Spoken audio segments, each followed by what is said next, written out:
Hello guys, तर स्वागत आहे तुमचं आपल्या या यूट्यूब चॅनलवरती. मित्रांनो, चॅनलवर नवीन असाल तर चॅनलला सबस्क्राईब नक्की करा आणि अशाच नवनवीन अपडेट्स पाहत राहा.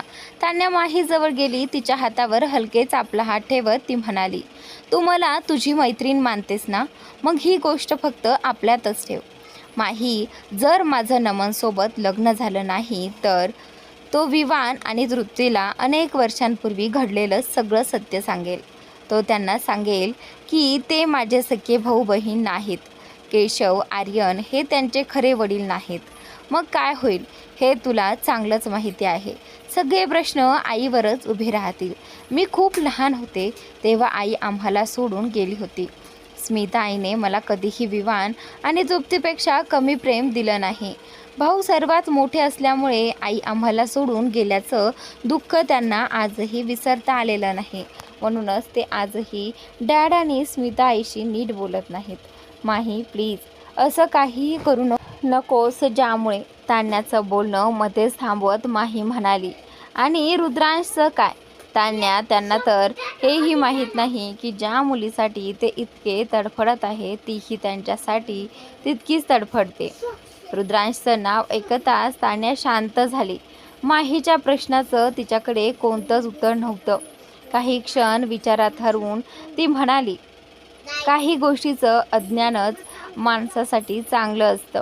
कारण कधीकधी सगळं सत्य समजणं खूप वेदनादायक ठरतं. माही खुर्चीवरून उठत म्हणाली, मी ऑफिसला निघते. तुझं आयुष्य आहे. तुला जे योग्य वाटेल ते कर. पण जाण्यापूर्वी एवढंच सांगते, रुद्रांशला तुझ्या मनातलं एकदा सांगून टाक. निदान आयुष्यभर त्याला तरी हे खंत राहणार नाही की त्याचं प्रेम एकतर्फी होतं. हे बोलून माही तिथून निघून गेली. अंश फ्रेश होऊन खोलीत आत आला. मिनल आरशासमोर उभी राहून केसांची हाफ पोनी बांधत होती. ऑफ व्हाईट स्लीवलेस टॉपवर तिने सनसेट रंगाचा शॉर्ट जॅकेट आणि त्याचं रंगाचा शॉर्ट स्कर्ट घातला होता. ती नेहमीप्रमाणेच अत्यंत आकर्षक दिसत होती. अंश टॉवेलने केस पुसत म्हणाला, काय मग, शाळेत चालली आहेस का? मिनल बूट घालत हसत म्हणाली, राज, मी आता इतकी लहान नाही. परफ्यूमच्या जाहिरातीबद्दल सांगितलं होतं ना, त्याचं स्किन आणि लुक टेस्ट आहे, त्यासाठी जाते. अंश चेंजिंग रूमकडे जात म्हणाला, चल मी तुला सोडतो. मिनल त्याला थांबवत म्हणाली, नको राज, मला उशीर होतोय. मी स्वतः जाईन. अंशने तिचं मनगट हलकेच पकडलं आणि म्हणाला, ठीक आहे, मग मी असाच तुला सोडायला येतो. असं म्हणत तो तिला घेऊन खोलीबाहेर जाऊ लागला. मिनल घाईघाईने त्याला थांबवत म्हणाली, अरे नाही नाही, मी थांबते. आधी तुम्ही कपडे बदला. त्यावेळी अंश फक्त टॉवेलमध्ये होता. स्वतःकडे एकदा पाहत तो मिश्किलपणे म्हणाला, का, काय झालं? मला तर असं जाण्यात काहीच अडचण नाही. मिनलने त्याच्याकडे रागाने पाहिलं आणि पुन्हा खोलीत येत म्हणाली, तुम्हाला नसेल पण मला आहे. आता पटकन जाऊन कपडे बदला. अंश तिच्या मागे येत हसत म्हणाला, जेलस झालीस का? आणि त्यावेळी मिनलने चेंजिंग रूमकडे बोट दाखवत म्हणाली, तुम्ही आज जाणार आहात की मीच बाहेर निघून जाऊ? हे ऐकताच अंश शांतपणे चेंजिंग रूममध्ये निघून गेला. दरम्यान माही ऑफिसमध्ये पोहोचली. आहान आपल्या केबिनमधील काचेच्या भिंतीतून तिला ऑफिसमध्ये येताना पाहत होता. त्याने बेल दाबताच एक गार्ड आत आला आणि त्यानंतर लॅपटॉपवर काम करतच आहान म्हणाला, माही मॅडमना सांगा लगेच माझ्या केबिनमध्ये यावं. गार्ड मान हलवत बाहेर निघून गेला. थोड्याच वेळात माही दरवाजा ठोठावत आत आली आणि म्हणाली, बोलावलं होतं मला. आहान मुद्दाम गंभीर चेहरा करत म्हणाला, तुम्ही विसरत आहात, इथे मी तुमचा बॉस आहे. काल मी सर, माहीने तोंड वाकडं करत उत्तर दिलं. सर, मी आधीही तुला सर म्हणत नव्हते. आहान खुर्चीवरून उठत तिच्या जवळ आला आणि म्हणाला, आधी तुम्ही ऑफिसमध्येही येत नव्हत्या. तो तिच्या अगदी जवळ येताच माहीला त्याचा हेतू समजला. तिने त्याच्या छातीवर बोट ठेवत शांतपणे म्हटलं, सर, तुम्ही तुमची मर्यादा विसरत आहात. विसरू नका. इथे मी फक्त तुमची कर्मचारी आहे. आहाने दोन्ही हात टेबलावर ठेवत तिच्या डोळ्यात पाहिलं आणि म्हणाला, लक्षात ठेव, भेटायला जितका उशीर करशील तितकाच त्याचा हिशेब वाढत जाईल. जितकी वाट पाहायला लावशील तितकाच व्याजासकट हिशेब चुकता करावा लागेल. माहीने त्याच्या खांद्यावर दोन्ही हात ठेवले आणि त्याच्याकडे पाहत हसून म्हणाली, खरं सांगू, कधी कधी तुझ्यावर इतकं प्रेम येतं ना की तुला मिठीत घेऊन सोडावंसंच वाटत नाही. आहाने तिच्या कपाळावर आपलं कपाळ टेकवत हळू आवाजात म्हटलं, तो दिवस कधी येणार जेव्हा आपण मनमोकळेपणाने एकमेकांसोबत प्रत्येक क्षण जगू. माही त्याला हलकंसं दूर ढकलत हसली आणि त्याच नंतर, आहान, तू खरंच वेडा आहेस का? ती वळून निघू लागली. तेवढ्यात आहाने तिचं मनगट पकडलं. माही, तू मान किंवा नको मानूस, पण मी खरंच वेडा आहे आणि तोही फक्त तुझ्यासाठी. इतक्यात कोणतीही परवानगी न घेता वाणी थेट केबिनमध्ये आली. तिला अचानक समोर पाहताच आहान आणि माही दोघेही क्षणभर गोंधळले. वातावरण एका क्षणात अवघडून गेलं. वाणी कधी आहानकडे तर कधी माहीकडे पाहत होती. माहीने हळूच आपला हात सोडवत म्हटलं, मी फाईल घेऊन येते आहान, मग बोलू. आहाने मान हलवली. हो ठीक आहे. मग तो वाणीकडे पाहत म्हणाला, ये वाणी, सांग, काही महत्त्वाचं काम होतं का? पण वाणी कुठल्या तरी विचारात हरवलेली होती. आहान पुन्हा आपल्या खुर्चीवर बसला आणि म्हणाला, काय झालं वाणी? ये बस, सांग, काय बोलायचं होतं? वाणी निर्विकार चेहऱ्याने त्याच्याकडे पाहत खुर्चीवर बसली आणि म्हणाली, आहान, तुला नाही का वाटत की तुम्हा दोघांना ऑफिसमध्ये एक दुसऱ्याशी थोडं अंतर राखून वागायला हवं? आहानने वर पाहत वाणीकडे पाहिलं आणि म्हणाला, वाणी, हे ऑफिस आहे. आत येण्यापूर्वी दार ठोठावून यायला हवं, असं तुला नाही वाटत का? आणि माझ्या व माहीच्या नात्यात काय आहे किंवा काय नाही हा माझा वैयक्तिक विषय आहे. तो मी स्वतः सांभाळेन. त्यामुळे आमच्या दोघांपेक्षा तू तुझ्या कामावर जास्त लक्ष दे. आहानचं बोलणं ऐकून वाणीला खूप वाईट वाटलं. ती खुर्चीवरून उठली, काहीही न बोलता तिथून निघून गेली. तिचं असं वागणं पाहून आहानलाही थोडं विचित्र वाटलं. दरम्यान अंशची कार ईशानच्या ऑफिससमोर येऊन थांबली. मिनलने आपली हँडबॅग आणि मोबाईल घेतला आणि कारमधून उतरू लागली. तेवढ्यात अंशने हलकेच खाकरत म्हटलं, हां, तुला नाही का वाटत तुला इथपर्यंत सोडल्याबद्दल मला काहीतरी बक्षीस मिळायला हवं? त्याचं बोलणं ऐकून मिनल हसली. तिने हलकंसं त्याच्या गालावर चुंबन घेतलं आणि म्हणाली, आता खुश? अंशने नकारार्थी मान हलवली. आपल्या ओठांकडे बोट दाखवत म्हणाला, थोडं अजून हवंय, असं म्हणत त्याने डोळे मिटले. मिनलने लाजत हळूच त्याच्या ओठांना स्पर्श केला आणि मागे सरकू लागली.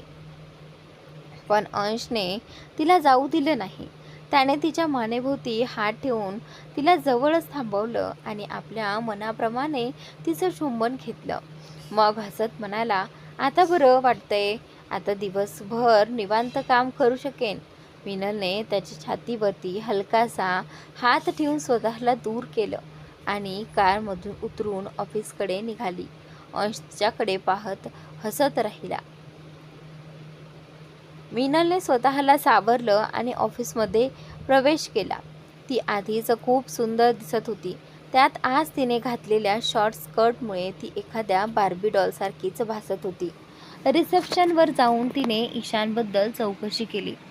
रिसेप्शनवर बसलेल्या मुलीने एका कर्मचाऱ्याला बोलावून सांगितलं, मॅडमना सरांचं केबिन दाखवा.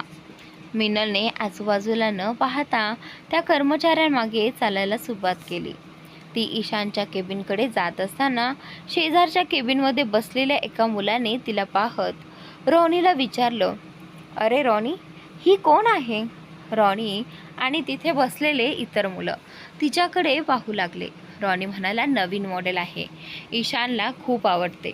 त्यावर दुसरा मुलगा हसत म्हणाला, ईशानलाच काय, कोणालाही आवडेल अशी आहे.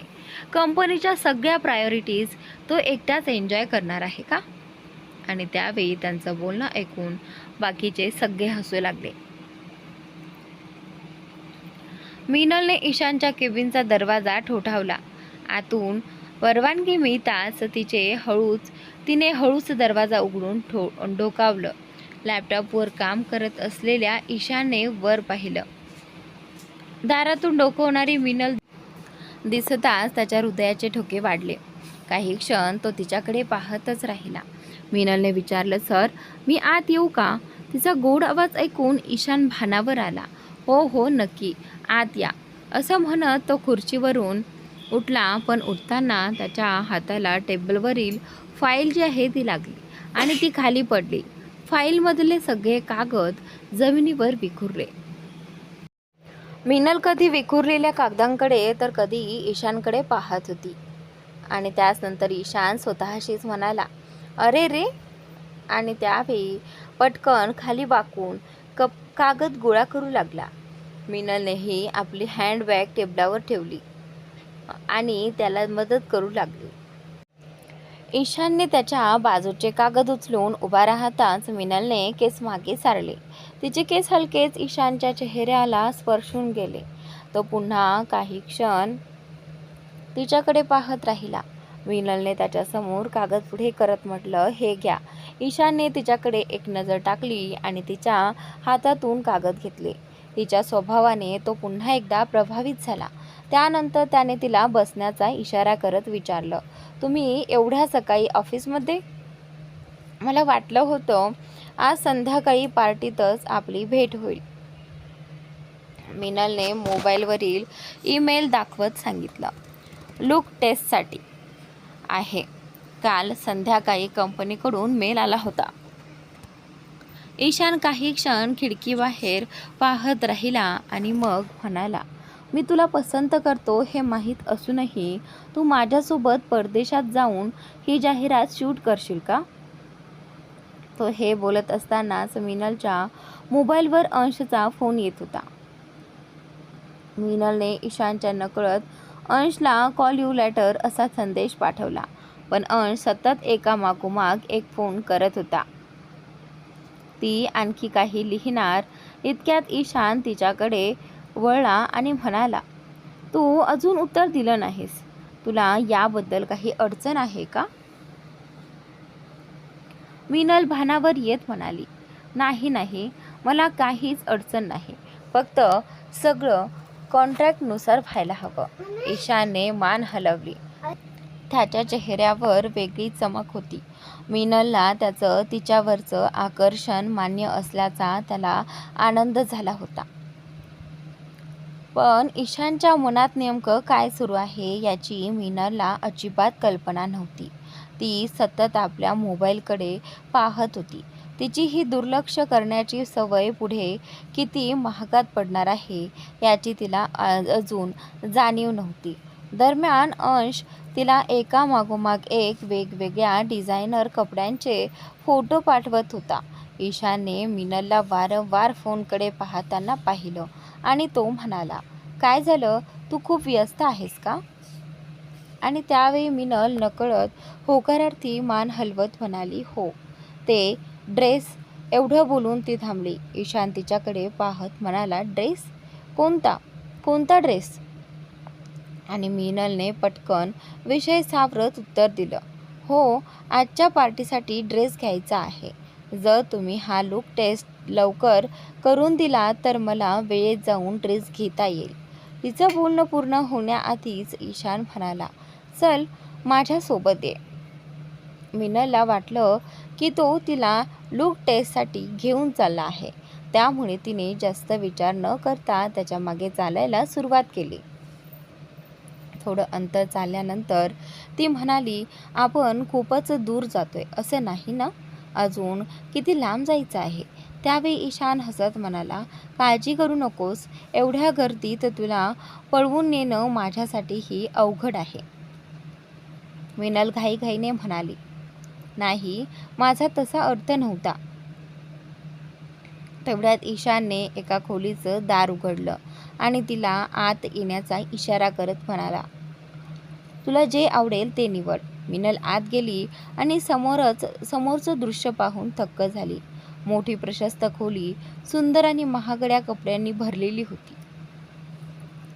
तिने एक नजर संपूर्ण खोलीवर टाकली आणि ईशानकडे पाहत म्हणाली, म्हणजे तुम्हालाही अगदी तेच वाटते जे मला वाटतं. ईशान गोंधळून म्हणाला, काय? मला काय वाटते? मिनल हसत म्हणाली, हेच की कंपनीने माझ्या कॉन्ट्रॅक्टची रक्कम वाढवायला हवी. तिचं बोलणं ऐकूनही ईशानला काहीच समजलं नाही. तो तिच्याकडे प्रश्नार्थक नजरेने पाहत राहिला.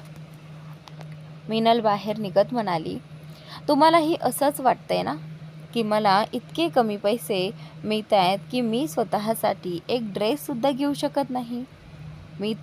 ती थांबली आणि शांतपणे म्हणाली, मला वाटलं होतं तुम्ही मला लुक टेस्टसाठी घेऊन चाललात म्हणून मी तुमच्या मागे आले. कपड्यांचा प्रश्न असेल तर मी स्वतःसाठी कपडे घेऊ शकते सर. तुम्ही माझ्यासाठी हे सगळं करून माझ्या स्वाभिमानाला दुखावत आहात. जर आता कोणतीही टेस्ट नसेल तर मी निघते. संध्याकाळी भेटू. असं म्हणून ती निघून जाऊ लागली. ईशानला हे जाणून बरं वाटलं की मिनल इतर मॉडेल्स प्रमाणे लोभी नव्हती. तो हलकसा हसला आणि तिच्या मागे जात म्हणाला, अगं मिनल, आय एम सॉरी, माझा तसा अजिबात हेतू नव्हता. मिनल थांबली आणि फक्त एवढंच म्हणाली, संध्याकाळी भेटू सर. ईशानने खंत व्यक्त करत म्हणत मान हलवली. मिनल निघून गेल्यावर ईशान स्वतःशीच पुटपुटला, कोणी जर माझ्या प्रेमाची कहाणी विचारली तर मी फक्त इतकंच सांगेन की एका भेटीसाठीही आम्ही किती तळमळलो होतो. ऑफिसमधून बाहेर पडताच मिनलने अंशला फोन लावला. फोन लागताच ती थोड्या रागाने म्हणाली, काय आहे, थोडाही संयम नाही का तुमच्याकडे? ती पुढे काही बोलणार इतक्यात अंश म्हणाला, उद्या ताण्याचा साखरपुडा आहे. हे ऐकताच मिनल शांत झाली. काही दिवसांपूर्वीच अंशकडून तिला कळलं होतं की तान्याला रुद्रांश आवडतो. ती उदासपणे म्हणाली, अंश, तुम्ही तान्याताईशी एकदा बोलून पहा ना, कदाचित त्या. अंश शांतपणे म्हणाला, मी बोलतो तिच्याशी, तू काळजी करू नकोस, मी आहे ना, त्यावेळी सगळं ठीक होईल. मिनल हलकसं हसत म्हणाली, मला माहिती आहे तुम्ही सगळं सांभाळाल, लव्ह यू. समोरून अंश हसत म्हणाला, बटरफ्लाय, तुला नाही वाटत तू माझ्या मोकळेपणाचा थोडा जास्तच फायदा घेतेस? माझ्यावर आवाज चढवण्यापूर्वी लोक 10 वेळा विचार करतात आणि तू तर अगदी सरळ माझ्यावर ओरडतेस. ऑफिसमध्ये काम नसतं तर आत्ताच्या आत्ताच तुझ्याकडे आलो असतो. Love you too butterfly. आणि त्यावेळी मिनल फोनवर बोलण्यात गुंग होती. दूर उभे असलेले रॉनी आणि त्याचे मित्र तिच्याकडे पाहत होते. त्यातील एक म्हणाला, माझ्याकडे एक आयडिया आहे. रॉनी, तिला एखाद्या जाहिरातीच्या ऑफरच्या बहाण्याने मीटिंगसाठी बोलाव. रॉनी लगेच म्हणाला, तुमचं डोकं फिरलंय का? ईशानला कळलं तर तो आपल्यापैकी कुणालाच सोडणार नाही. दुसरा मुलगा म्हणाला, त्याला कळणार तरी कसं? आणि त्यावेळी रॉनी त्यांच्या बोलण्याचा विचार करू लागला. संध्याकाळ झाली. मिनल तयार होऊन अंश ऑफिसमधून येण्याची बराच वेळ वाट पाहत होती. शेवटी अंश स्वतः आला नाही, पण त्याचा फोन आला. तो म्हणाला, सॉरी बटरफ्लाय, मला थोडा उशीर होईल. मिनलला माहिती होतं की अंश खूप व्यस्त असतो, म्हणून ती हट्ट न करता म्हणाली, काही हरकत नाही, ड्रायव्हर मला सोडतील. ठीक आहे, बाय, मी निघते. अंशने ओके म्हणत फोन ठेवला. थोड्या वेळाने मिनल पार्टीत पोहोचली. अशा प्रकारच्या मोठ्या पार्टीत ती पहिल्यांदाच आली होती, जिथे तिला जवळजवळ कोणीच ओळखीचं नव्हतं. तिने एक खोल श्वास घेतला, स्वतःला धीर दिला आणि पुढे चालू लागली. प्रवेशद्वाराकडे पाहताना ईशानचं लक्ष तिच्याकडे गेलं. मिनलला पाहताच तो काही क्षण तिच्याकडे पाहतच राहिला. वाईन रेड रंगाचा स्ट्रॉपलेस एलाइन गाऊन आणि उंच टाचांच्या सँडलमध्ये मिनल अतिशय सुंदर आणि आकर्षक दिसत होती. नकळतच ईशानची पावलं तिच्याकडे वळली. तो तिच्यासमोर येऊन हात पुढे करत म्हणाला, माझी माफी अजून स्वीकारली नाही का? मिनल हलकसं हसली. तिने आपला हात त्याच्या हातात ठेवत उत्तर दिलं, मी फक्त दुखावले होते, रागावले नव्हते. हे ऐकून ईशानच्या चेहऱ्यावर पुन्हा एकदा सुंदर हास्य उमटलं. त्याचा हात धरून तो तिला पार्टीमध्ये घेऊन आला. तेथे उपस्थित सर्वांना त्याने मिनलची स्पेशल गेस्ट म्हणून ओळख करून दिली. आणि इतक्या मोठ्या गर्दीत अचानक मिनलची नजर अशा एका चेहऱ्यावर पडली, ज्याला तिने तिथे पाहण्याची अजिबात अपेक्षा केली नव्हती. त्याला पाहताच मिनलच्या चेहऱ्यावर आपसुकच एक गोड हास्य उमटलं. समोर बसलेली ती व्यक्तीही तिच्याकडे पाहून हसत होती. तो दुसरा कोणी नसून अंश होता. ईशान मिनलला स्टेजवर सोडून खाली आला. मिनलने सर्वांना स्वतःची ओळख करून दिली. बोलता बोलता तिने सांगितलं की तिला कॉलेजमध्ये सांस्कृतिक कोट्यातून प्रवेश मिळाला होता. ईशान जाऊन अंशच्या टेबलसमोरील टेबलावर बसला. ईशानच्या सांगण्यावरून त्याच्या शेजारी बसलेली मुलगी म्हणाली, मिनल, मी सुद्धा तुमच्या कॉलेजचीच आहे. मला माहिती आहे की तुम्ही खूप सुंदर गाता. प्लीज फक्त 2 ओळी तरी ऐकवा ना. मिनल हसत अंशकडे पाहू लागली. ईशानला मात्र वाटलं की ती त्याच्याकडे पाहून हसत म्हणाली, कारण अंश त्याच्या अगदी मागच्या टेबलावर बसला होता. अंश हलकेच हसला आणि तिला डोळ्यांनीच प्रतिसाद दिला. मिनल अंशकडे पाहत गाऊ लागली, तू परवानगी दिलीस तर तुझ्यावर थोडंसं प्रेम करू दे. ज्याने जा माझ्यासमोर बस. या रिकाम्या मनाला आणि नजरेला तुझ्याने भरून घेऊ दे. ज्याने जा हे गाणं अंशसाठी खूप खास होतं. तो अनेकदा रोमॅन्टिक क्षणी हेच गाणं मिनलसाठी गुणगुणायचा. अंश तिच्याकडे पाहत शांतपणे हसत होता. गाणं संपल्यावर मिनलने सर्वांचे आभार मानले आणि स्टेजवरून उतरून अंशकडे जाऊ लागली. पण अंशने हलकेच नकारार्थी मान हलवली. तिला जवळ येण्यापासून रोखलं. त्यामुळे मिनल तिथेच थांबली आणि ईशानच्या टेबलावर जाऊन बसली. ईशान मात्र वेगळ्याच आनंदात होता. त्याला अजूनही वाटत होतं की मिनलने ते गाणं त्याच्यासाठीच गायले. मिनलकडे एकटक पाहत तो म्हणाला, खूप सुंदर. तू आणि तुझा आवाज दोन्हीही अप्रतिम आहेत. मिनल फक्त हलकसं हसली, कारण तिच्या मनात त्या क्षणी फक्त अंशच होता. तर मागच्या टेबलावर बसलेला अंश ईशानच्या नजरेतील भावना अगदी स्पष्ट ओळखत होता. सगळेजण पार्टीचा आनंद घेत होते. रॉनीसोबत बसलेला त्याचा एक मित्र मिनलकडे पाहत म्हणाला, यार, ही वाईनची बाटली. पार्टीत आल्यापासून माझ्यावरची विकसीत चढत नाहीये. रॉनी त्याला लगेच म्हणाला, मर्यादित राहा, ही ईशानची पार्टी आहे. त्याचा मित्र त्याच्याकडे रागाने पाहत पुन्हा ड्रिंक करू लागला. थोड्याच वेळाने ईशान कोणाशी तरी फोनवर बोलत टेबलवरून उठून निघून गेला. तो जाताच मिनलची नजर अंशला शोधू लागली. तिला दिसलं की अंश फोनवर बोलत गार्डनच्या दिशेने जात होता. तिने टेबलवरील लोकांची माफी मागितली आणि त्याच्या मागे निघाली. तिकडे अंश गार्डनच्या एका टोकाला जाऊन उभा राहिला. तो कोणाला तरी फोन करत असतानाच मागून एक ओळखीचा आवाज आला, अंश आर्यन, माझ्या कंपनीच्या पार्टीतसुद्धा? खरंच खूप इंटरेस्टिंग आणि थोडंसं धक्कादायकही. तो आवाज ईशानचा होता. अंश मागे वळून त्याच्याकडे पाहत शांतपणे म्हणाला, जेव्हा लोक अहंकारामुळे स्वतःची मर्यादा विसरतात, तेव्हा मला त्यांना त्यांची जागा दाखवावी लागते.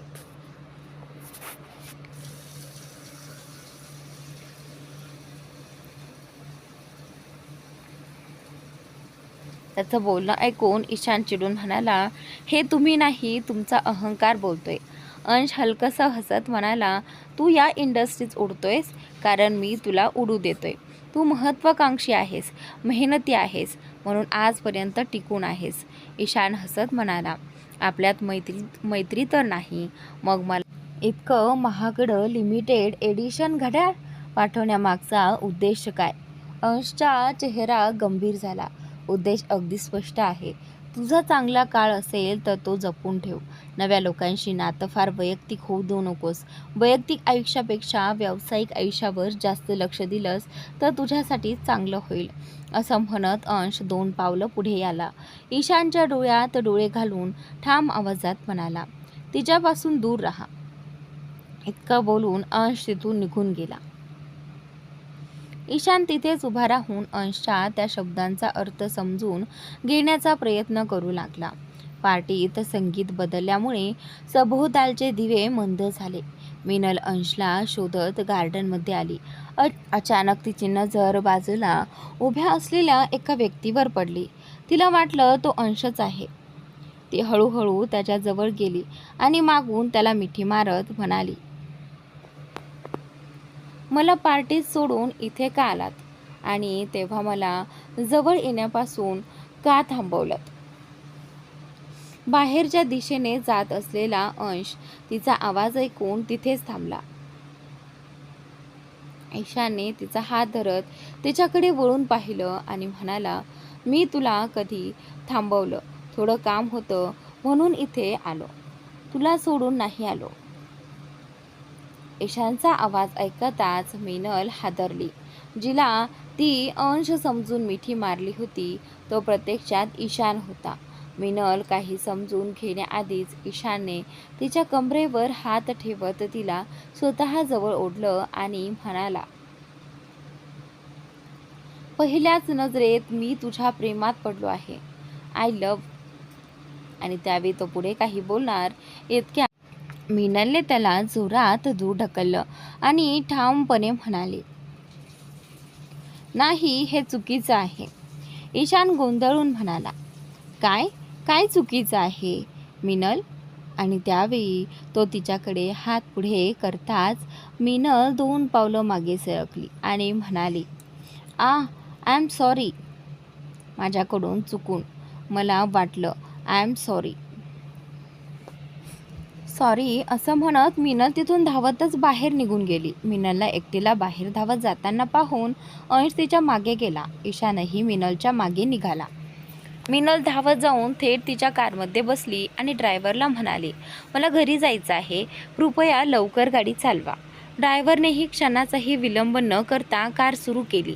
मिनलची कार निघून जाताना पाहून अंशला समजलं होतं की ती नक्कीच घरी जात आहे. त्यामुळे त्यानेही वेळ न घालवता घराकडे जाण्याचा निर्णय घेतला. इकडे ईशान पूर्णपणे गोंधळून गेला होता.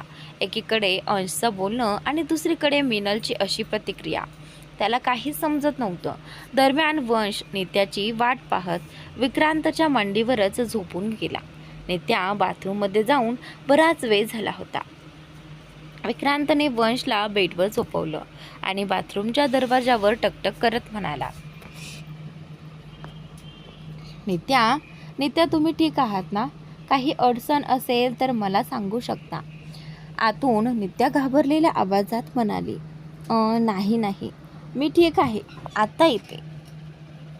तिचा घाबरलेला आवाज ऐकून विक्रांतला काहीतरी बिनसलं आहे याची जाणीव झाली.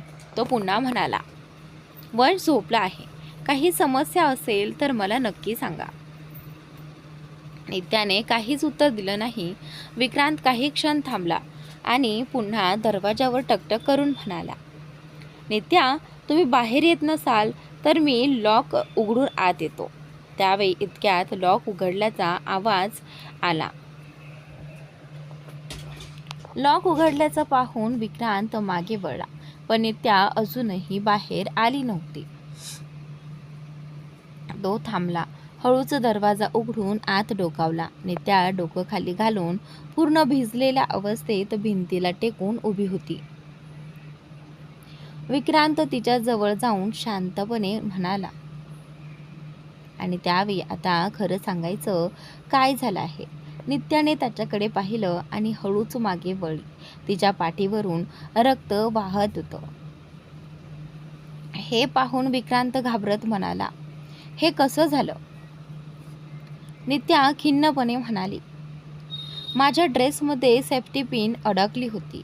ती काढण्याचा मी खूप प्रयत्न केला, पण विक्रांतने काळजीपूर्वक सेफ्टी पिन काढली आणि थोड्या रागाने म्हणाला, पण काय नित्या, एवढी छान गोष्ट ही तुम्ही मला सांगू शकत नव्हता का? किती रक्त वाहतंय याची तुम्हाला कल्पना आहे का? बोलता बोलता जखम नीट पाहण्यासाठी त्याने नकळत तिच्या खांद्याजवळचा ड्रेस थोडासा बाजूला केला. त्याच्या त्या स्पर्शाने नित्याच्या हृदयाची धडधड वाढली. ती संकोचून म्हणाली, मी पूर्ण भिजले होते म्हणून. इतक्यात ती थांबली. विक्रांतलाही आपण काय करत होतो याची जाणीव झाली. त्याने तिला बाथरोब देत शांतपणे सांगितलं, तुम्ही कपडे बदलून बाहेर या, असं म्हणत तो बाहेर निघून गेला. थोड्याच वेळात नित्या कपडे बदलून बाहेर आली. ओले केस आणि गुडघ्यांपर्यंतचा बाथरोब घालून ती चेंजिंग रूमकडे चालली होती. तिला पाहून विक्रांतच्या मनात नकळत एक वेगळी भावना जागी झाली. ती कपडे बदलून आल्यानंतर तो म्हणाला, आधी या जखमेवर औषध लावूया. नित्या बेडवर बसत म्हणाली, नको, मी ठीक आहे. जखम एवढी खोल नाही. विक्रांत तिच्या जवळ येत म्हणाला, तुम्हाला माझं एकदाच सांगितलेलं कधी समजत नाही का? तो तिच्या समोर बसला आणि म्हणाला, वरचा गाऊन काढा. नित्या त्याच्या इतक्या जवळ आल्याने घाबरत म्हणाली, जी? आणि त्यावेळी विक्रांत पुन्हा म्हणाला, नित्या, वरचा गाऊन काढा. मला ही गोष्ट पुन्हा सांगावी लागली तर मी स्वतःच काढेन. त्याचं बोलणं ऐकून नित्या आश्चर्याने त्याच्याकडे पाहू लागली. विक्रांतने हात पुढे करताच नित्या पटकन म्हणाली, नाही, मी स्वतः काढते. असं म्हणत तिने वरचा गाऊन काढला. ती स्लीवलेस गाऊन घालून नजर खाली करून त्याच्या समोर बसली होती. गाऊनचा गळा थोडा खोल असल्यामुळे तिला खूप संकोच वाटत होता.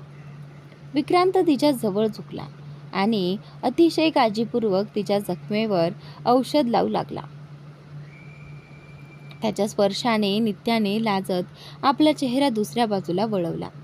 तो जवळ असल्यामुळे तिचा श्वासही वेगाने चालू लागला होता. दोघेही एकमेकांच्या इतके जवळ आले होते की त्यांच्या हृदयाची धडधड वाढली होती आणि भावना अशा असतात की त्या ना सहन होतात ना शब्दात व्यक्त करता येतात. त्या क्षणी दोघांचीही अवस्था अगदी तशीच झाली होती. विक्रांत मागे सरकत एकटक नित्याकडे पाहू लागला. नित्या मान खाली घालून शांत बसली होती. विक्रांतने हळूच हात पुढे करून तिच्या चेहऱ्यावर आलेली केसांची बट कानामागे सारली आणि म्हणाला, म्हणजे माझ्या स्पर्शाने तुम्हाला फरक पडतो तर? नित्याच्या वाढलेल्या श्वासांची चाहूल विक्रांतलाही स्पष्ट जाणवत होती. नित्या स्वतःला सावरत त्याच्याकडे पाहत म्हणाली, का फरक पडू नये का विक्रांतजी? आणि त्यावेळी विक्रांत हलकेच हसला. क्षणभर तो तिच्याकडे पाहत राहिला आणि मग हळूहळू तिच्या ओठांजवळ गेला. तिच्या ओठांपासून अगदी काही अंतरावर येऊन तो थांबला. यावेळी नित्यानेही स्वतःहून एक पाऊल पुढे टाकावे अशी त्याची इच्छा होती. तिच्यावर कोणतीही जबरदस्ती करायची त्याची इच्छा नव्हती. नित्याने हळूच डोळे मिटले आणि पुढे होत आपल्या ओठांचा हलकासा स्पर्श त्याच्या ओठांना केला. तिच्या त्या स्पर्शाने विक्रांत क्षणभर सगळंच विसरून गेला. तिला अलगद चुंबन देताना त्याचा हात तिच्या मानेवरून हळूहळू फिरू लागला. नित्याची बोटं थरथरत त्याच्या खांद्यावर घट्ट टेकली होती. विक्रांत तिच्याकडे आणखी झुकत गेला. नित्याचे हात त्याच्या खांद्यावरून सरकत छातीवर येऊन थांबले. नित्याला श्वास घ्यायला त्रास होत होता. असल्याचं लक्षात येताच विक्रांत तिच्या ओठांपासून थोडा दूर झाला आणि तिच्या मानेवर हलकासा प्रेमळ स्पर्श करत राहिला. तो स्वतःवरील ताबा हळूहळू गमावत होता. धापा टाकत नित्या म्हणाली, विक्रांतजी, आपण काही चुकीचं तर करत नाही ना? विक्रांत तिच्यापासून थोडा दूर झाला. त्याने तिच्या ओठांवर हलकेच बोट ठेवले आणि म्हणाला, आता तर सगळं योग्य झालं आहे. यात काही चुकीचं नाही नित्या, काहीच नाही. त्याचं बोलणं ऐकत नित्या डोळ्यात दाटलेल्या अश्रूंनी फक्त त्याच्याकडे पाहत राहिली. विक्रांतने तिच्या कपाळावर प्रेमाने चुंबन घेतलं आणि म्हणाला, त्या रात्री आपल्या दोघांमध्ये नेमकं काय घडलं मला काहीच आठवत नाही. पण का कोण जाणे, तुमच्या जवळ आलो की स्वतःला आवरणं माझ्यासाठी खूप कठीण होतं. यावेळी मात्र तुमच्या परवानगीशिवाय मी कोणतीही मर्यादा ओलांडणार नाही.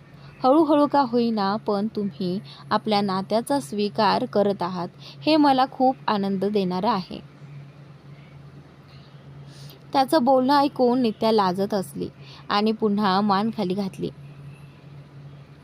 तिला हसताना पाहून विक्रांत मिश्किलपणे म्हणाला, किमान आता तरी मी तुम्हाला मोकळेपणाने किस करू शकतो. हे ऐकताच नित्या गोंधळलेल्या नजरेने त्याच्याकडे पाहू लागली.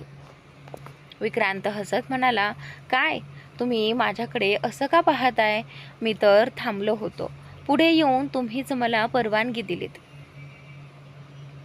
हे ऐकताच नित्या लाजून पुन्हा मान खाली घालते आणि डोळे मिटून घेते. आज पहिल्यांदाच विक्रांत तिच्याशी इतक्या मोकळेपणाने बोलत होता. विक्रांत पुन्हा तिच्या जवळ झुकला.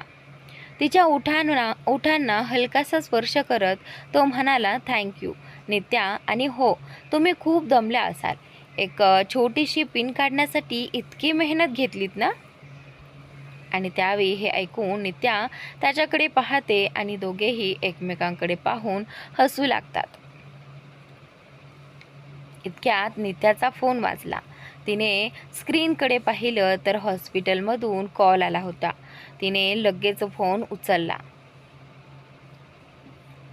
समोरून स्टाफ म्हणाला, नित्या मॅडम, तान्या मॅडम हॉस्पिटलमध्ये नाहीत आणि त्यांचा फोनही लागत नाही. कृपया तुम्ही लगेच हॉस्पिटलला या. नित्या विचारात पडत म्हणाली, तान्या हॉस्पिटलमध्ये नाही. ठीक आहे, मी लगेच येते. फोन ठेवताच तिने विक्रांतकडे पाहिलं. विक्रांत म्हणाला, चला मी तुम्हाला सोडून येतो. नित्याने फक्त हसत होकारार्थी मान हलवली. दुसरीकडे रुद्रांशच्या घराची डोरबेल सतत वाजत होती. त्रासून तो रागाने दरवाजा उघडतो. काही बोलणार इतक्यात त्याची नजर समोर उभ्या असलेल्या तान्यावर पडते. हातात बाटली घेऊन नशेत असलेली तान्या अजूनही बेल वाजवत होती. रुद्रांशने वेळ न घालवता तिला आत आणलं. आत बसलेलं विशाल आणि दिशा तान्याला पाहताच उठले. ते दोघे रुद्रांशकडे पाहून म्हणाले, सर, उद्या सकाळी भेटू. असं म्हणत ते लगेच निघून गेले. रुद्रांशने तान्याला सोफ्यावर बसवलं आणि विचारलं, तान्या, हे सगळं काय आहे? तान्या धूसर नजरेने त्याच्याकडे पाहत हलकेच हसली. तिने हात पुढे करून त्याच्या चेहऱ्याला स्पर्श केला आणि म्हणाली, मला काही सांगायचं होतं. नाही, खूप काही सांगायचं होतं. रुद्रांश शांतपणे म्हणाला, ठीक आहे, आपण सकाळी बोलू. आता तुम्ही थोडी विश्रांती घ्या. तान्याने त्याच्या ओठांवर बोट ठेवत म्हणाली, बोलू नकोस, मला बोलू दे. आज फक्त तू ऐकणार आहेस. रुद्रांशने तिच्यासमोर हार मानत होकारार्थी मान हलवली. तान्या सोफ्यावर बसली होती तर रुद्रांश तिच्यासमोर गुडघ्यावर बसला होता. तान्याने दोन्ही हातांनी त्याचा चेहरा अलगद धरला. त्याच्या डोळ्यात पाहत हळू आवाजात म्हणाली, आय लव्ह यू रुद्र. हे ऐकताच रुद्रांश तिच्याकडे आश्चर्याने पाहत राहिला.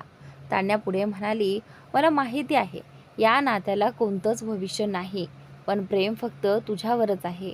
भेटणं किंवा न भेटणं हे नशिबाच्या हातात असतं. माझ्याकडे तुझ्यासोबत घालवण्यासाठी फक्त काही क्षण आहेत. असं म्हणताना तान्याच्या डोळ्यातून अश्रू ओघळू लागले. रुद्रांशने तिचे अश्रू अलगद पुसत म्हटलं, तू माझ्यापासून दूर असलीस तरी माझ्या मनाच्या सर्वात जवळ तूच आहेस. तान्या त्याच्याकडे थोडीशी झुकली. त्याच्या डोळ्यात पाहत ती हळू आवाजात म्हणाली, तुझं माझ्यावर प्रेम आहे ना? रुद्रांश हलकसं हसला. तुला अजूनही याबद्दल शंका आहे का? त्या क्षणी तान्याची विचार करण्याची शक्तीच जणू हरवली होती. तिच्या मनात फक्त रुद्रांशवरील प्रेम उरलं होतं. ती हळूच पुढे आली आणि त्याच्या ओठांवर आपले ओठ टेकवले. रुद्रांशलाही तिच्या त्या प्रेमस्पर्शाला नकार देता आला नाही. दोघांच्या त्या चुंबनात एक वेगळीच ओढ आणि तळमळ होती. श्वास वेगाने चालू असूनही ते एकमेकांपासून दूर व्हायला तयार नव्हते. क्षणभराचं ते चुंबन आता अधिक गहिर आणि भावनांनी भरलेलं झालं होतं. थोड्याच वेळात रुद्रांशने स्वतःला सावरत हळूहळू मागे सरकण्याचा प्रयत्न केला, पण तान्याच्या मनात त्या क्षणी काहीतरी वेगळंच सुरू होतं. तिने त्याच्या टी शर्टचा हात पकडत हळू आवाजात म्हटलं, please love me Rudra. Rudransh तिच्याकडे आश्चर्याने पाहू लागला. क्षणभर विचार करून तो म्हणाला, तान्या, तू सध्या नशेत आहेस. प्लीज असं करू नकोस. आणि त्यावेळी त्याचं बोलणं ऐकताच तान्याने त्याला हलकसं दूर केलं. ती सोफ्यावरून उठली, डायनिंग टेबलवरील पाण्याचा जग उचलला आणि स्वतःवर पाणी ओतत म्हणाली, मी नशेत नाहीये रुद्रांश शेखावत. मला पूर्ण शुद्ध आहे आणि मी काय बोलते हे मला चांगलं माहिती आहे. I love you stupid. पहिल्यांदाच धैर्य करून तुला माझ्या मनातलं सांगायला आले आहे. तान्याचं हे वागणं पाहून रुद्रांश पूर्णपणे अवाक झाला. तो तिच्या जवळ गेला.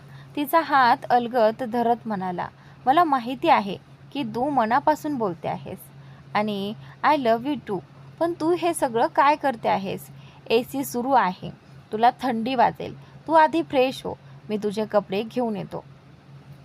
आणि त्यावेळी इतकं बोलून त्याने तिला बाथरूममध्ये पाठवलं आणि तिच्या फ्लॅटमधून तिचे कपडे आणण्यासाठी निघून गेला.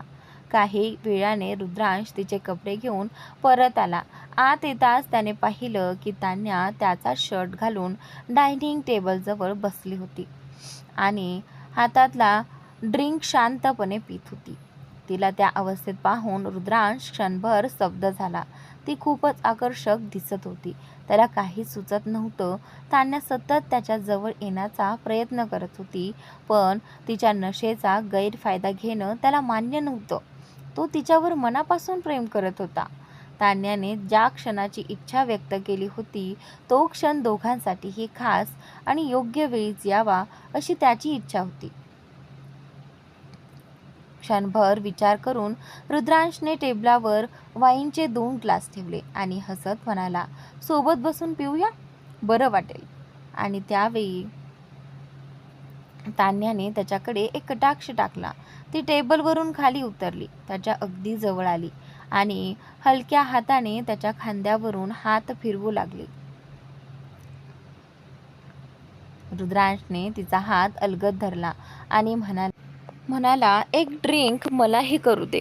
तान्याने काही न बोलता एकामागून एक दोन्ही ग्लास रिकामे केले आणि हलकसं हसत म्हणाली, drinking is injurious for health.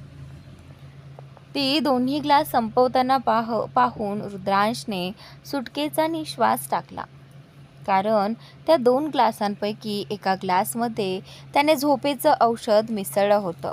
थोड्याच वेळात तान्या पुन्हा त्याच्या जवळ आली. तिने त्याच्या गळ्यात हात गुंफले आणि मंद स्वरात म्हणाली, नशीबवान आहेस तू. मी माझ्या मनाने तुझी झाले, नाहीतर मला जिंकण्याचा प्रयत्न कित्येकांनी केला होता. रुद्रांश तिच्या इतक्या जवळ आल्यावर स्वतःच्या भावनांवर ताबा ठेवण्याचा प्रयत्न करत होता, पण त्याच क्षणी त्याला जाणवलं की तान्याच्या डोळ्यांवर झोप हळूहळू चढत होती. काही क्षणांनी तिचं शरीर पूर्णपणे सैल पडलं. तिने डोळे मिटले आणि ती गाढ झोपून गेली. रुद्रांशने हलकसं हसत सुटकेचा निश्वास टाकला. त्याने तिचा शर्ट व्यवस्थित केला, तिच्यावर अलगद ब्लँकेट पांघरलं आणि ती शांतपणे झोपली आहे याची खात्री करून स्वतः फ्रेश होण्यासाठी बाथरूममध्ये गेला. शॉवर सुरू करून तो बराच वेळ तसाच उभा राहिला. मनात उसळणाऱ्या भावनांना शांत करण्याचा तो प्रयत्न करत होता. त्याच वेळी अंश आपल्या खोलीत पोहोचला. मिनल फ्रेश होऊन चेंजिंग रूममधून बाहेर येत होती. अंशने तिच्या चेहऱ्याकडे नीट पाहिलं, पण मिनलने त्याच्याकडे पूर्णपणे दुर्लक्ष केलं आणि थेट बेडकडे जाऊ लागली. तिचे डोळे लाल झाले होते आणि रडल्यामुळे सुजलेलेही दिसत होते. ती बराच वेळ रडत होती हे अंशच्या लगेच लक्षात आलं. खोलीत पसरलेली शांतता भंग करत अंश हळू आवाजात म्हणाला, बटरफ्लाय, काय झालं आहे? सगळं ठीक आहे ना? हे ऐकताच मिनलची पावलं जागच्या जागी थांबली. बटरफ्लाय, काय झालंय? सगळं ठीक आहे ना? अंशच्या या प्रश्नाने मिनलची पावलं जागच्या जागी थांबली. क्षणभर ती घाबरली. पार्टीत जे काही घडलं होतं ते अंशला सांगावं की नाही हा विचार तिच्या मनात सुरू होता. अंश माझ्यावर विश्वास ठेवेल का, की तो माझाच गैरसमज करून घेईल? या विचारांनी ती अस्वस्थ झाली. थोडा वेळ शांत राहिल्यानंतर ती त्याच्याकडे न वळताच बेडकडे चालत म्हणाली, नाही, काही झालेलं नाही, फक्त थोडा थकवा आलाय, झोप येते. तिचं उत्तर ऐकून अंशच्या मनाला वाईट वाटलं. त्याला जाणवलं की मिनल त्याच्याशी काहीतरी लपवत आहे. ती खोटं का बोलते? तिच्या मनात असं काय आहे जे ती माझ्यापासून लपवत आहे? हा विचार त्याच्या मनात सतत घोळू लागला. मिनलचं त्याच्याकडे दुर्लक्ष करणं त्याला आतून दुखावत होतं. अंशने जरी तिच्याशी परिस्थितीमुळे लग्न केलं असलं तरी त्याने त्यांच्या नात्यात कधीच समजूतदारपणा, आदर, प्रेम, साथ आणि काळजी यांची कमतरता भासू दिली नव्हती. अशा परिस्थितीत मिनलचं त्याच्याशी खोटं बोलणं, मनातल्या गोष्टी लपवणं आणि त्याच्यापासून दूर राहण्याचा प्रयत्न करणं त्याला खूप वेदना देत होतं. अंश बेडवर येऊन बसला. त्याने एक नजर मिनलकडे टाकली. मिनलचे डोळे जरी मिटलेले होते तरी ती अजून झोपली नव्हती. तिच्या पापण्या अजूनही फुलपाखरासारख्या हलकेच थरथरत होत्या. आज कित्येक महिन्यानंतरही अंशला असंच वाटत होतं की तो पुन्हा त्याच वळणावर उभा आहे जिथून त्याच्या आणि मिनलच्या नात्याची सुरुवात झाली होती. पुन्हा एकदा मिनलला अंशपासून अंतर ठेवण्यासाठी स्वतःशी झगडावं लागत होतं आणि त्याच्याशी खोटं बोलावं लागत होतं. बराच वेळ मिनलपासून दूर झोपायचा प्रयत्न करूनही अंशला झोप आली नाही. शेवटी त्याने मिनलला अलगद कमरेतून धरून स्वतःकडे ओढलं. तिला आपल्या मिठीत घेतलं आणि शांतपणे झोपून गेला. तो तिच्याशी काहीच बोलला नाही. अंशच्या जवळ असल्याची जाणीव होताच मिनललाही लवकरच शांत झोप लागली. इकडे रुद्रांश फ्रेश होऊन खोलीत आला. तान्या शांत झोपलेली पाहून तो बेड जवळच्या सोफ्यावर बसला आणि तिच्याकडे पाहत पाहत त्यालाही झोप लागली. दुसऱ्या दिवशी सकाळी साधारण 8च्या सुमारास विक्रांत नाश्ता घेऊन हॉस्पिटलमध्ये पोहोचला. नित्या सर्वांसोबत कॅन्टीनमध्ये बसून गप्पा मारत होती. विक्रांत तिच्या मागे जाऊन उभा राहिला. सगळ्यांची नजर त्याच्याकडे गेली. नित्यानेही सगळे तिच्या मागे का पाहत आहेत हे पाहण्यासाठी मागे वळून पाहिलं. हातातला नाश्त्याचा डब्बा दाखवत विक्रांत म्हणाला, विचार केला, कॉलेजला जाण्यापूर्वी तुझ्यासोबत नाश्ता करून जावं. नित्या आश्चर्याने त्याच्याकडे पाहत राहिली. कॅन्टीनमधले सगळे दोघांकडे प्रेमाने पाहत होते. नित्याने एक नजर सगळ्या स्टाफकडे टाकली.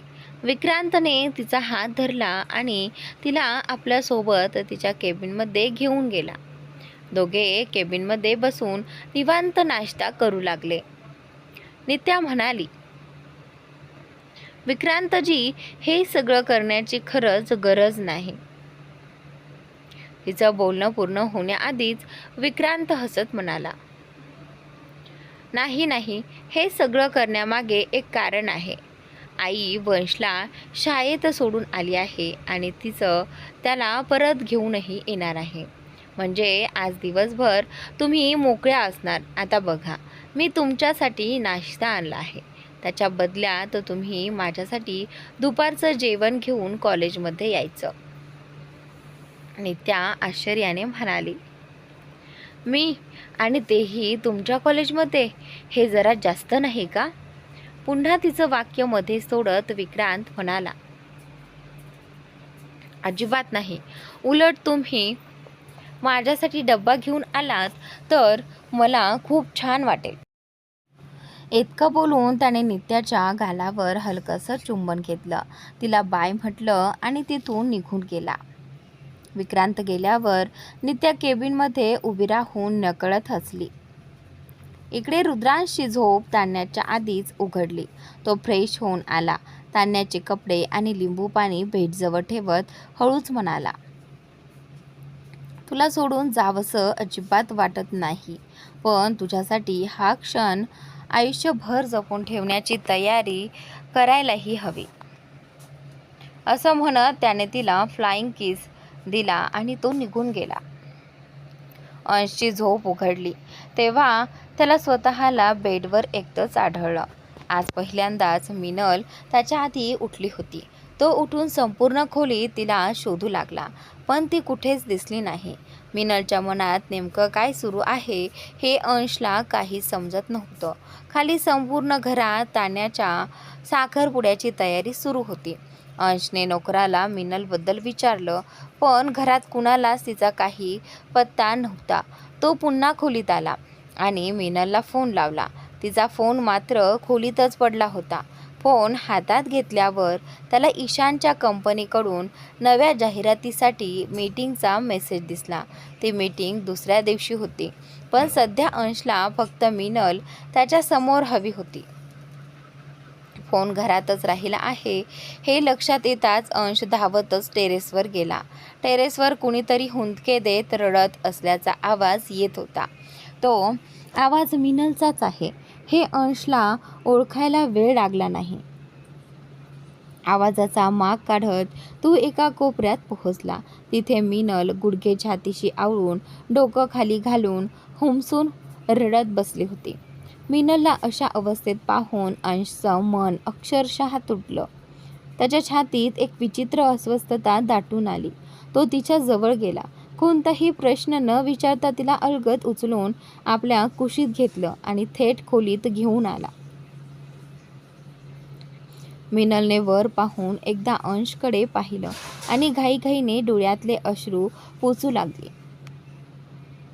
ते पाहून अंश शांतपणे म्हणाला, आता त्याचा काही उपयोग नाही. मी सगळं पाहिलं आहे. त्याने मिनलला सोफ्यावर बसवलं आणि स्वतः तिच्यासमोर गुडघ्यावर बसत म्हणाला, काय झालंय ग बटरफ्लाय? वेडी झाली आहेस का? की मला वेडं करायचं ठरवलं आहेस? काल रात्रीपासून मी सगळं पाहतोय. तुला काय वाटलं? मला काही समजत नाही. पार्टीत तू ईशानजवळ गेलीस ते मी माझ्या डोळ्यांनी पाहिलं. हे ऐकताच मिनलने आश्चर्याने त्याच्याकडे पाहिलं. अंशने कोणताही भाव न दाखवता फक्त होकारार्थी मान हलवली. त्याच्याकडे पाहताच मिनल पुन्हा रडू लागली. हुंदके देत ती म्हणाली, आय एम सॉरी अंश, मी तर तुम्हाला शोधत तिथे आले होते. अंश तिचे अश्रू पुसत म्हणाला, मग चुकून ईशानला मी समजलीस बरोबर ना? मिनलने रडतच होकारार्थी मान हलवली. अंश थोडा वैतागून म्हणाला, बटरफ्लाय, आधी रडणं थांबव. मिनल अजूनही रडत म्हणाली, तुमच्याशिवाय मी दुसऱ्या कोणाचाही विचारही करू शकत नाही अंश. तिच्याकडे पाहत म्हणाला, काल रात्री मी तुला विचारलं होतं काही झालंय का, मग मला का नाही सांगितलंस? आणि त्यावेळी मीनल त्याच्याकडे पाहत म्हणाली, मी घाबरले होते अंश. तुम्हाला तसंही ईशान सर अजिबात आवडत नाहीत. मी हे सगळं सांगितलं असतं तर तुम्ही काय विचार केला असता याच भीतीने काही बोलले नाही. मी नकळतही तुमची जागा दुसऱ्या कोणालाच देऊ शकत नाही. चूक पूर्णपणे माझीच होती. पार्टीत तुम्हाला अचानक पाहून मी खूपच जास्त आनंदी झाले होते. हे बोलतानाही मिनलचे अश्रू थांबत नव्हते. मिनलचं सतत रडणं आता अंशच्या सहनशक्तीच्या पलीकडे गेलं होतं. तर मित्रांनो, आजचा भाग इथे संपतोय. पुढील भाग नक्की पहा आणि चॅनलला सबस्क्राईब नक्की करा.